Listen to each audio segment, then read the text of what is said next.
Welcome back to the show, everybody. It's your host, John Scardina. I am so excited for this episode. I met Kelly McKinney out in New York at the NDEM conference. As you know, I went out there to support Todd DeVoe and EM Weekly and the EM Speaks webinar series, and that was really great. Kelly and I ended up having lunch. We had a great conversation, so we want to continue that conversation. Kelly McKinney is over there at NYU at the hospital. He's working in emergency management. He has a very long title. I'll let him give his full title for you in a second. Kelly, welcome to the show. Hey, John. It's great to see you. Great to be here. I'm a big fan of the podcast. And like I said, I mean, I almost ordered a beer the other day when we were having lunch, and I wasn't able to. So I feel like this is just an extension of that conversation we were having. That's right. In fact, it's like my favorite thing is to find like thought leaders. I even kind of hate that term, like people who are really diving into the field and understand the nuances of what has been, what are the next steps. And that's why I think the conversation was really fun, because it was starting to hit into some of those realms for me of, okay, like, what does this actually mean? Like the stuff we're talking about actually mean for our field. And it's especially more fun because I worked at the National Cancer Institute, the largest healthcare system in the United States under HHS. You actually work in an actual hospital. And so we've worked with this patient. We work with, doctors, and we understand how emergency management has to figure out how it fits in within, the realm of organizational emergency management. And you obviously have a ton of experience there. But I just want to do a quick shout out real fast to Doug Bayton, because we both know the guy. He's a big fan of yours. He likes you a lot. And he's been on the show. So I just wanted to say hi to Doug. Make sure you tune into this episode. I know he's listening. So the other thing, I'm a huge fan of Doug Bayton's. I mean, I could tell you stories about him, but he's a New York City firefighter, but that's not what makes him so cool. He is one of the most one of the brightest stars in the what I call the new guard, the young professionals that are coming up in the business. He runs this group for the Red Cross that drops into disaster zones and makes things happen. And he's one of those guys that'll break rules to help people, and he's just an amazing individual. So what's weird about what you just said, talking about the DART teams, is that when I told Doug that you were coming on the show, he pulled out, it could have been a script of talking about how great you were. So you both are big fans of each other. So that's pretty fun. Hopefully one day I can be that cool where some people, hey, here's these list of accomplishments. No, we get together on the side and it's like a mutual promotion thing that we do. How can I build my resume? Yeah. Right. That's an interesting MOU you guys have going on, but yeah.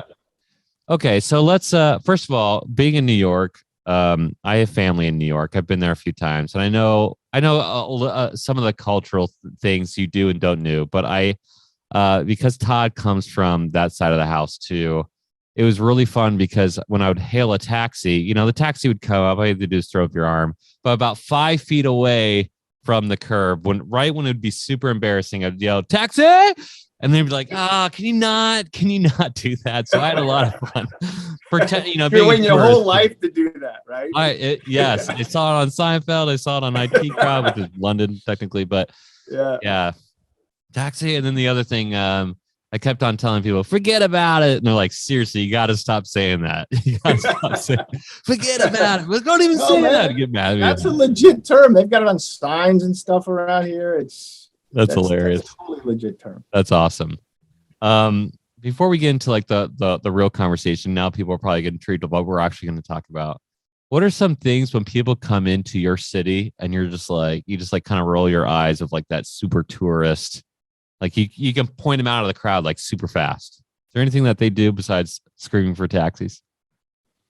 To me, it really boils down to situational awareness and knowing what you're doing and stepping lively. There was a thing on Seinfeld, the soup Nazi. Do you remember the soup Nazi? Yeah, the soup Nazi. Yeah. So the soup Nazi was, he's a perfectly a normal person, as long as you stepped up and you told him exactly what you wanted immediately, and it fell within his rules, and you moved on, right? And there's some great scenes with like George Costanza about how he practiced what he was going to say when he got up there.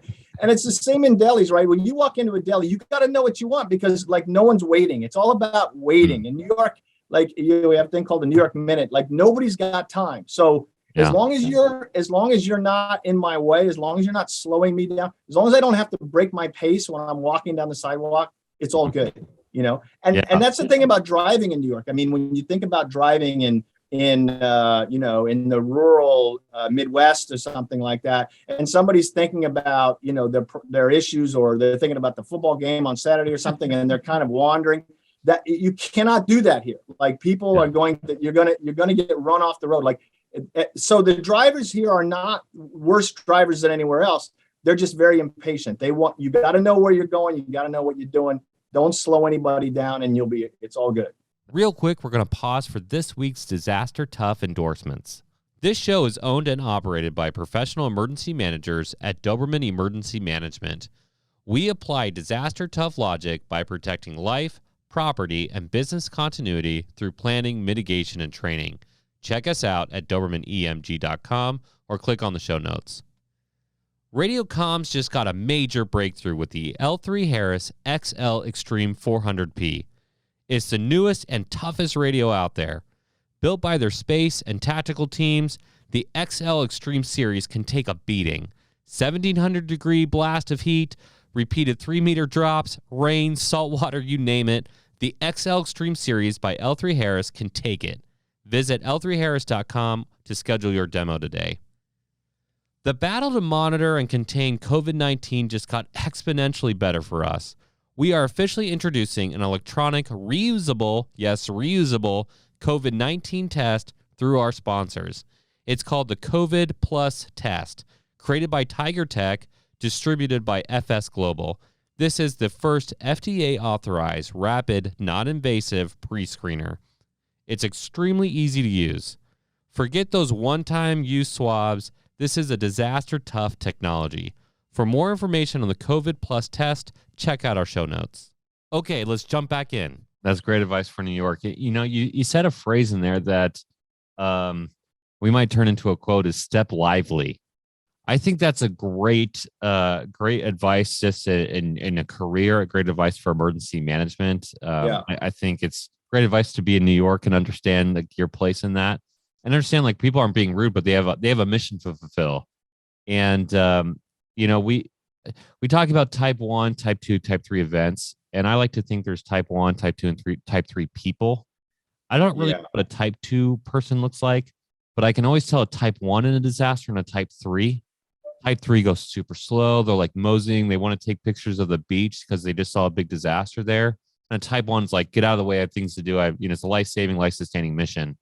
And it was very obvious for me to be able to see those who could step lively. Gosh, I love that. And those who couldn't. So actually, that's a clever segue. That was me nudging you from across the way of a good call. So let's talk about how emergency management then, just getting to the meat of our conversation, applies to what we're talking about. Because when you're talking about organizational emergency management and a catastrophic event, business impact that could happen to your facility, that might not be the regional event. That's not the hurricane down the road. That could be literally catastrophic power outage, and you're dealing with a hospital system that's requiring to be on backup systems. So what is a catastrophic event for you, and have you articulated what you think is like your levels of threat? Does that make sense? Like, and in terms of an organization? There's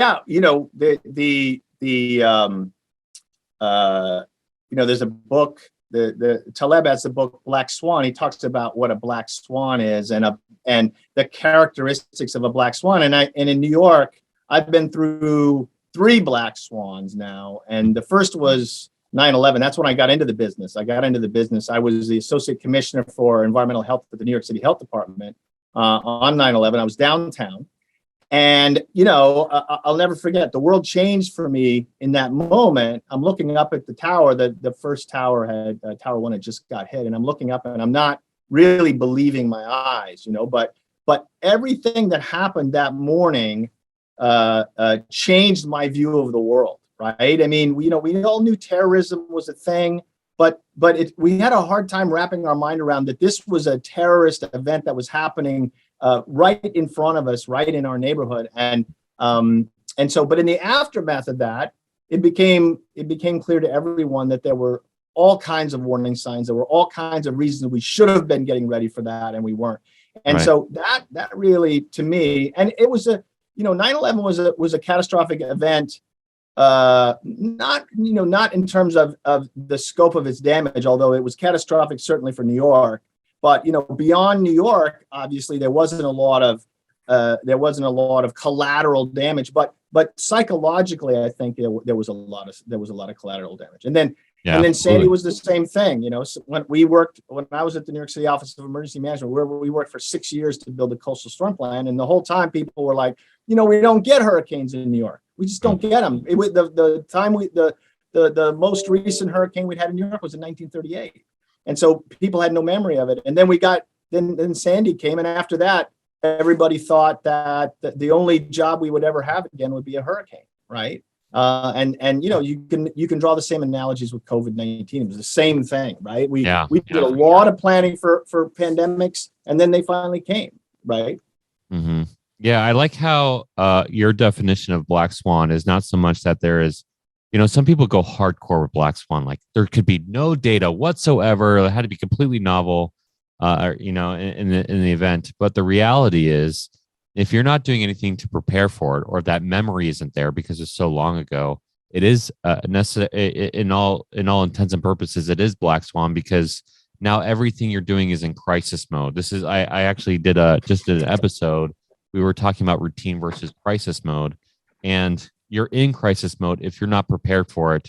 And there could be lots of reasons. It's not just incompetence, but there's other priorities, right? Like you have to determine high consequence, high priority first and focus on that and work yourself down. So it's not always like, oh, you're an idiot. Sometimes it's just like, well, there's other things we had to focus on because the frequency is so low.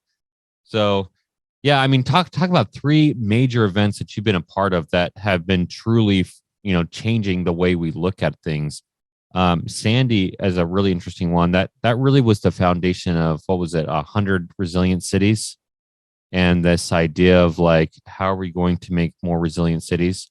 Which hilariously, they focus on mitigation, which isn't resiliency. Resiliency is bouncing back, and they're actually talking about prevention, which is disaster tough communities prevention.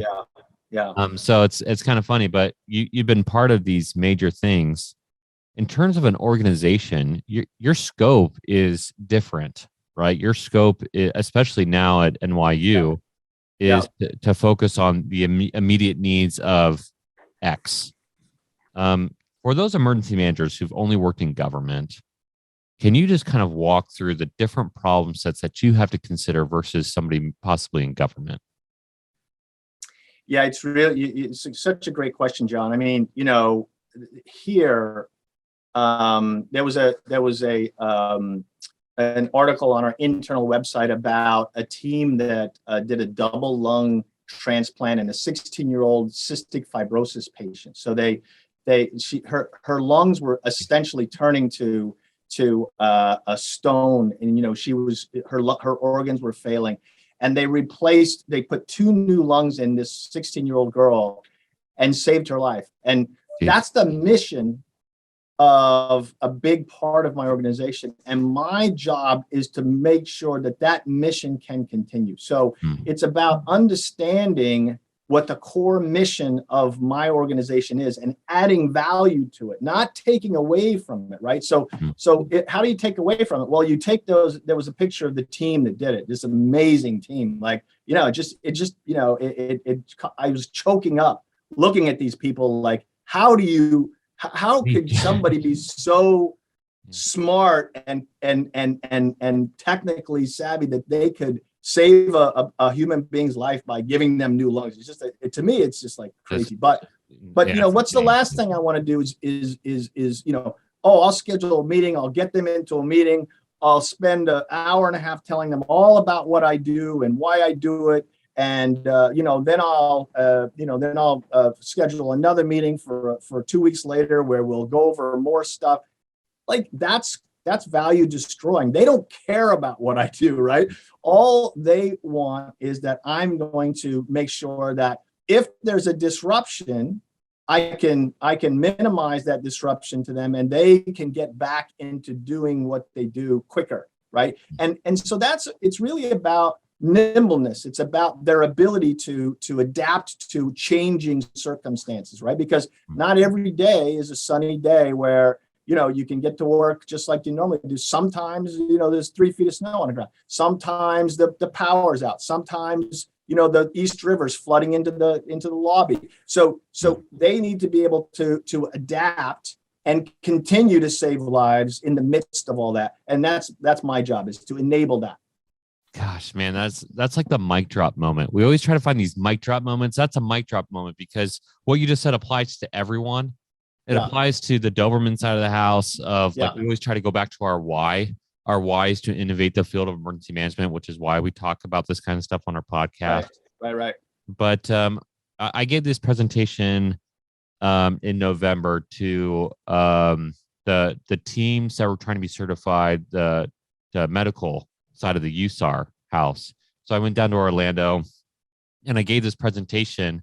And basically, my job was to teach them about what our emergency management in its truest capacity could do for them, and so that they can understand that coordination better.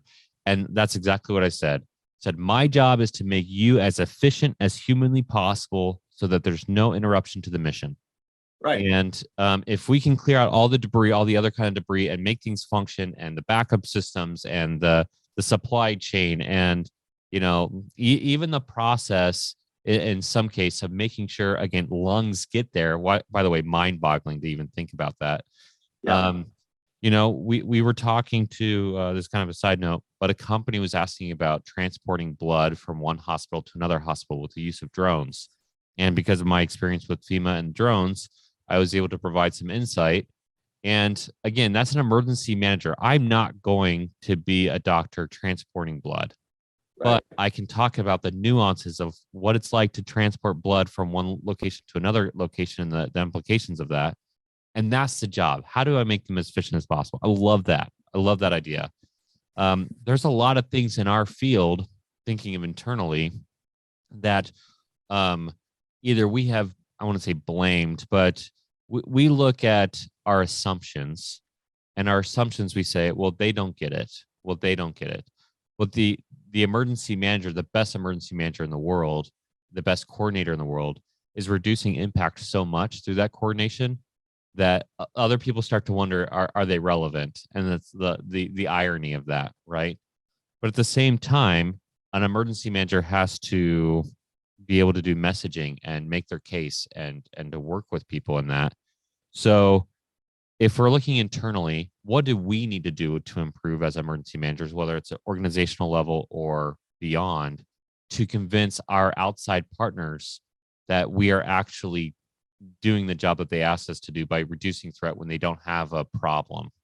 Does that make sense? Like, how do we? It makes so much sense, and it's so. I think John. In some ways, I think you've hit on the real core question of our business, right? And what you said about coordination, I think, is the piece, because we're at Root, we coordinate. That's what we do, right? We are the coordinator. So what is coordination? It means, to me, it means enabling effectiveness. Okay. And so how does that work? Right. And so, there are all kinds of ways, things can go wrong. Like for instance, we're working with our IT team now. They're doing this test of the connectivity of every device in our system. And there are literally 300,000 devices, and they're doing this test of all of them. And there's only one way to do it. And so they're there and they're planning this test for about 6 months.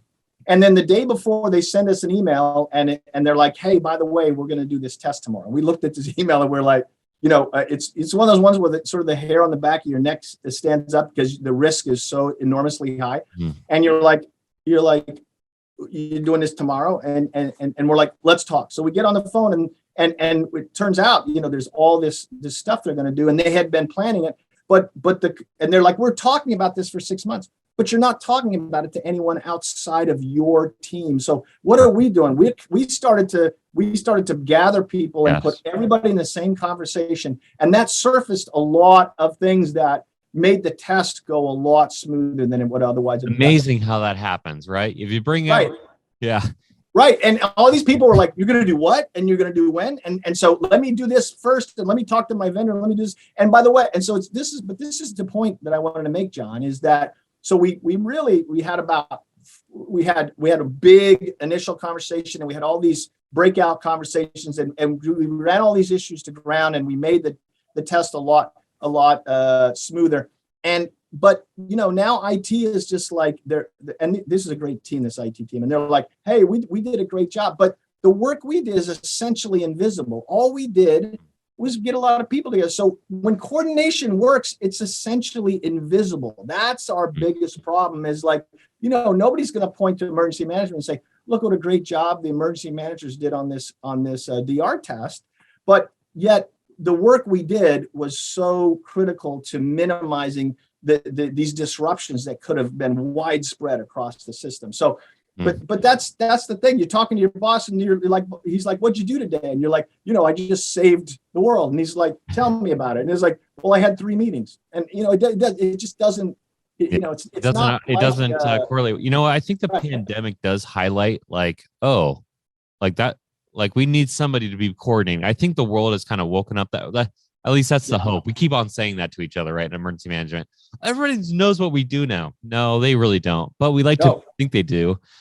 Oh my gosh. So speaking of New York, I went to a bar, and there was some like meeting happening, or like some get together. So I decided to make an appearance, and an individual, I won't share their name or anything about them, but I know they're listening.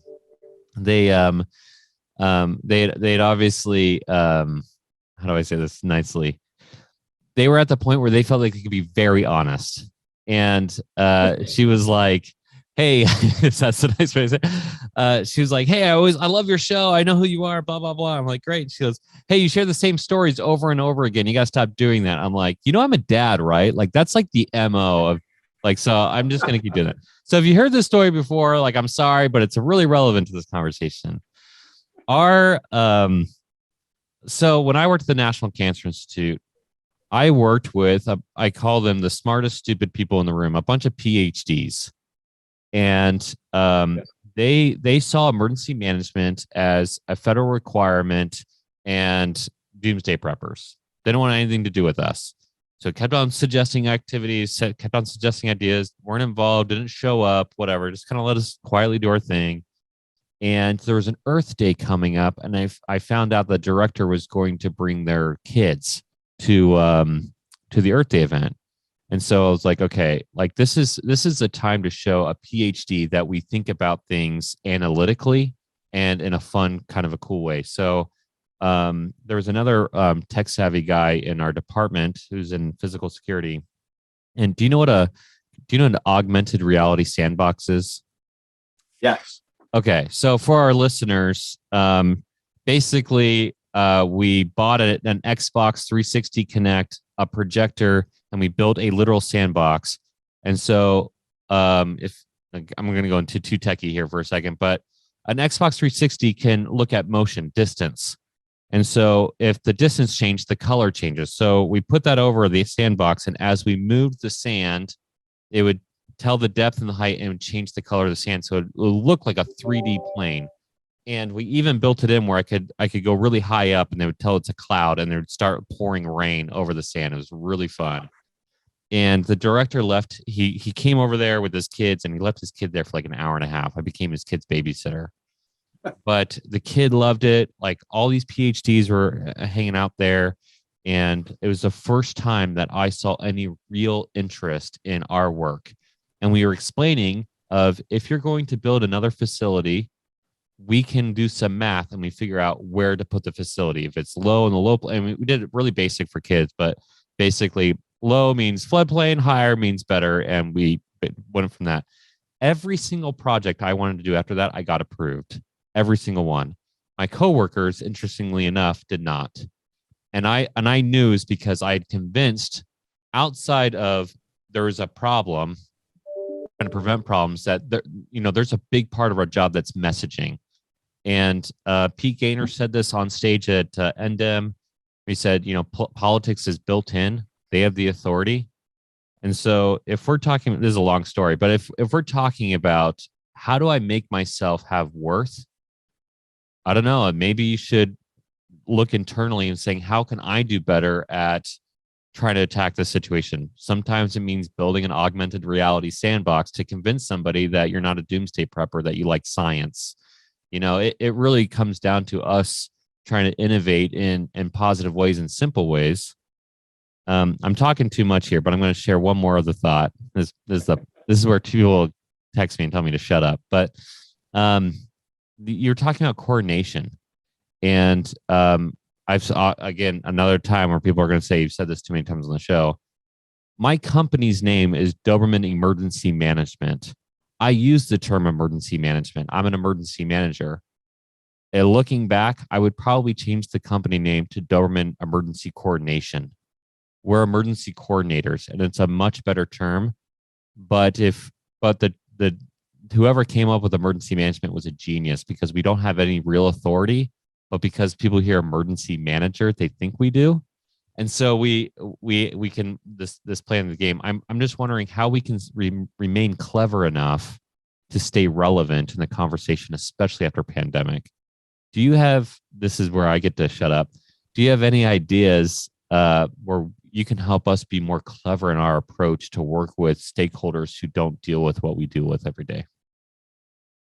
Yeah, I love the story, John, and I love that term, smartest stupid people, because I would never say that about anybody at this organization, but they're certainly the smartest people. I was not talking about NYU. Yeah. No. But you talked about PhDs and we have so an academic medical center does three things. We have schools of medicine. We have we do an incredible amount of scientific, translational, clinical research.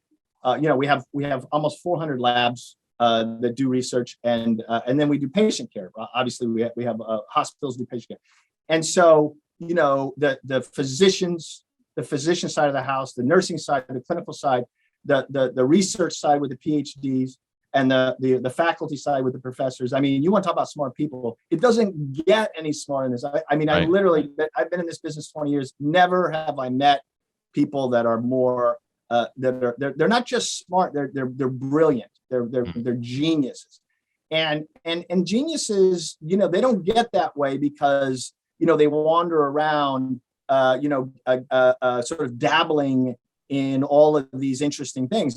There's a focus aspect to being a genius. And so, and the problem with focus gets you, it gets you towards your goal, but in some ways it makes you less aware of risks that are in front of you. And so that's where we come in. And I think it's interesting what you say about Doberman emergency management and emergency management as a term. For me, the other, we were walking into that restaurant, and then we saw Eric McNulty from Harvard, right? He was there, and he wrote that book, You're It, right? Yes. And he runs the Harvard leadership course. What's it called? National Preparedness Leadership Institute at Harvard. Preparedness Leadership Initiative or something like that. Anyway, he's a fan of Peter Drucker, and Peter Drucker is the guru of management, not emergency management, but management writ large. And he started back in the 1950s, so he goes way back. But he was the person who realized that management is a profession. He was the person who turned it in and professionalized the activity of management, because management requires expertise, it requires proficiency, and that, I think, is the lost element in some conversations when we talk about emergency management. We talk about all these other missions, which are important, but it's how do we execute the management mission, which is, he calls it, enabling proficiency, or enabling effectiveness. And that's what it is. It's like a manager doesn't do the work. They make sure that everyone else can do it better. And they're knowledge workers, right? Because they're dealing with information, they're dealing with directions and situational awareness. So we're the ultimate managers in that respect. I like that, and I think that's I wouldn't even say that's a rebuttal. I think that's a great value point of why we need to be managers.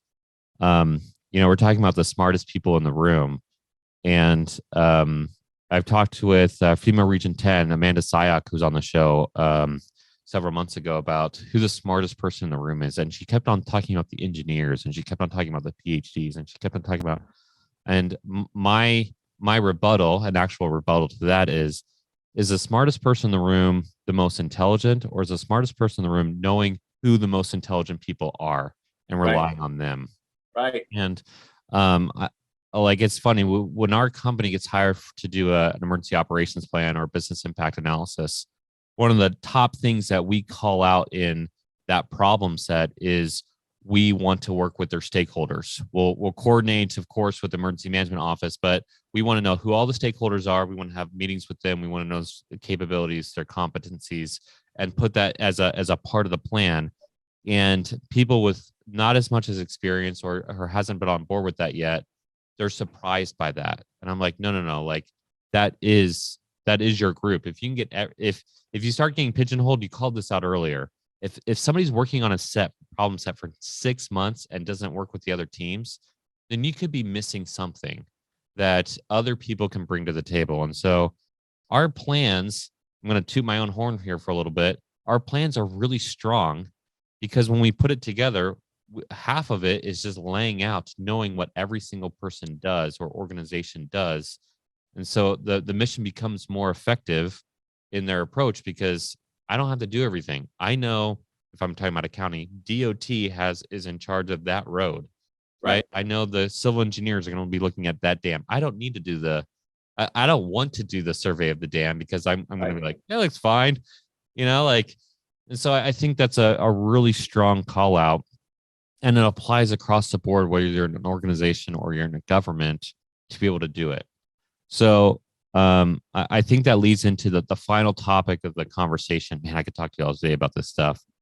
Going into the innovation piece of emergency management, we talked about changes. We talked about understanding, like, your job. If you were going to change one thing about emergency management, if you wanted to see the next phase of emergency management hit that next ring of sophistication, what would you want to call out? What would you want people to hear? Yeah, I love the question, John. When we had lunch the other day, we were walking out of that. You and I had attended that that session with Todd DeVoe and Pete Gaynor and Craig Fugate, right? Mm-hmm. And one of the things that Pete said, I think, answers your question. Because I thought it was really brilliant. He said, any company or corporation that seeks to sustain itself and be excellent has a pipeline of talent that it cultivates, that populates its staff level, its management level, its leadership level, and they create a mindset. They imbue them with their culture. They give them expertise and proficiency, and they're always seeking talent to put into that pipeline to build the organization. He said, emergency management, we don't have a pipeline. He's like, we need a pipeline. And I think for me, that's got to be the future of emergency management, where it's this clear pipeline. That's how I get, that's how I'm going to start putting talent into this defined sort of, it's not just, the FEMA courses, right? It's a whole laundry list and suite of different things and activities and proficiencies and skill sets that define how a baseline capability to build your ability to work in this business, and then everything else is experience, right? But we do have this pipeline that allows us to build a pool of talent for these huge challenges that the nation faces. Yes, exactly. And there's what I can say on the air is that there's more to come on that, but we are addressing that directly. There needs to be standardizations across the field. If I go to a lawyer, if I go to a law school, right, and the law school will teach different things, but they will have a core competencies that they have to teach. If I go to paramedics have core competencies, even though they might focus on different things. If I go to an emergency manager and I ask, what is the definition of emergency management? And I'm not going to put you on the spot. I will get 100 different answers. And half of them will say whole community because they think that sounds cute. Another one will say the 5 preparedness areas, which is you don't prepare to respond, you actually respond, which always gets me. But people go with these things that they understand from their personal experience alone, right, or from their resources they've looked at. Right. We need to across the board start to address what that means, and also that will help us be more legitimate when we go to work with stakeholders, because when they work with us, it could be somebody like you, a Kelly, the Kellys of the world who are just knocking it out of the park, or they could have to deal with the John Scardinas of the world. And, there's a problem there too. So I think it's great to work with standardization. And by the way, if they don't want to work with us, I would just say, forget about it. No, just kidding. I don't know if that was the right sense, but yeah, good call out for sure. So, all right, on that awesome note. By the way, I do think we can do that. So yeah, standardization is the key to the future. Understanding of baseline competencies, the skills behind that. Good call out. Kelly, I just want to thank you again for taking the time. I have a very busy schedule to meet with me on the show, to laugh with me a little bit, to reconnect, and I'm sure we'll have you back on the show again for sure. Thanks a lot, John. It's been great, and I look forward to the next one. That was probably one of my worst sign-offs in human history, but that's fine. Kelly, again, thanks for coming on the show. For everybody who listened to the show, I'm going to do the shameless plug, as I always do. If you like this episode, we want to give you get a 5-star rating. We want you to subscribe. If you have a question for Kelly or about organizational emergency management, you can reach out a couple different ways. You can put your question on social media. We never have people put it on social media. We always want them to. They always send us emails. We like those emails. We can forward them on. But don't be afraid to ask the public what that question is, because there's a whole community. That was a kind of a pun. Approach to this, and Kelly can respond there, or we can email it on to him. So again, social media for Disaster Tough Podcast, or you can email us at info@dobermanemg.com, and we'll see you next week.